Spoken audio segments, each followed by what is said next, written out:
अरे साहब वो कहते हैं हम फिर से रिपीट कर रहे हैं सरकार अपनी। अरे कुछ तीसरी बार मोदी जी प्रधानमंत्री बनने जा रहे हैं। अरे भाई, ये इच्छाधारी भारतीय जनता पार्टी इच्छाधारी सांप है।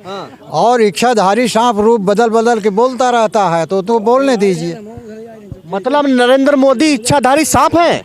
और क्या, सब कुछ खा गए, देश को खा गए, एयरपोर्ट खा गए, रेलवे खा गए, समझ नौकरियां खा गए। खाने के अलावा इन्होंने किया क्या? मोदी जी नौकरी खा गए, रेलवे खा गए, रोजगार खा गए, इतना भ्रष्टाचार। उसके बाद आपको नहीं मालूम राजस्थान चला गया, मध्य प्रदेश चला गया, छत्तीसगढ़ चला गया।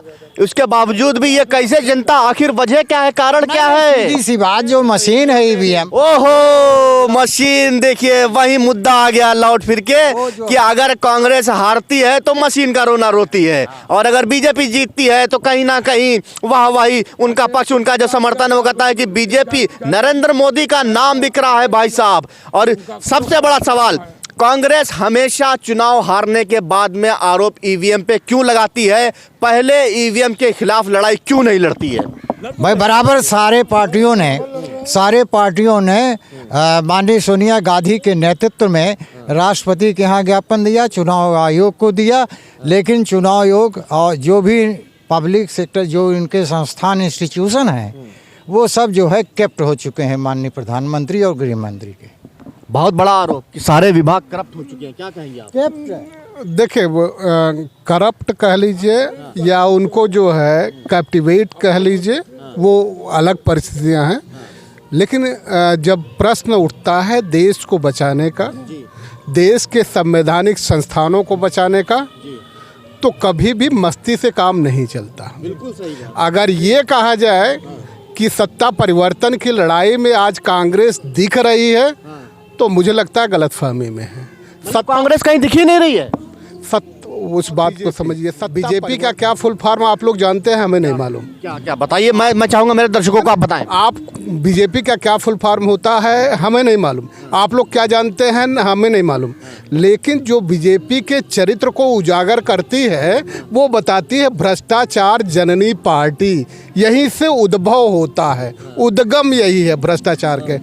कोई भी दल आज तक यह मुद्दा नहीं उठा पाया कि सीएजी की एक रिपोर्ट आई है, और वो रिपोर्ट ये कहती है जस्ट डायल का एक नंबर है 10 टाइम 8, ठीक है, उससे 1,37,000 लोग आयुष्मान भारत कार्ड बना है। 1,37,000 लोगों को।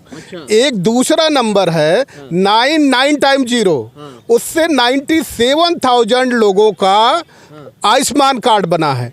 सीएजी की रिपोर्ट कहती है, सीएजी की रिपोर्ट ये कहती है 88,760 ऐसे पेशेंट का इलाज हो रहा है जिनकी मौत 6 महीना पहले हो चुकी है। इतना बड़ा भ्रष्टाचार आज तक कोई नहीं उठा पाया। इसलिए अगर इसका जिम्मेदार कौन है? इसका जिम्मेदार एक डरा हुआ, भयभीत या लालची। आप जानते हैं डरता कौन है? जो भयभीत हो, लालची होता है। किस, वो चाहे प्राण के लिए लालची हो, प्रतिष्ठा के लिए लालची हो, या किसी भी चीज़ के लिए जब उसमें लालच होता है तो भय होता है। ये मुद्दे अगर नहीं उठ पा रहे हैं, और सबसे बड़ा मुद्दा ये भी है, क्यों नहीं उठ पा रहे हैं साहब? यही तो मैं पूछ रहा हूँ, मुद्दे क्यों नहीं उठ रहे हैं? यही तो हम आपसे बता रहे हैं कि कांग्रेस के अंदर से जो अभी शासक का चरित्र था, सत्ता में रहने का चरित्र था, वो चरित्र छूट ही नहीं पाया है।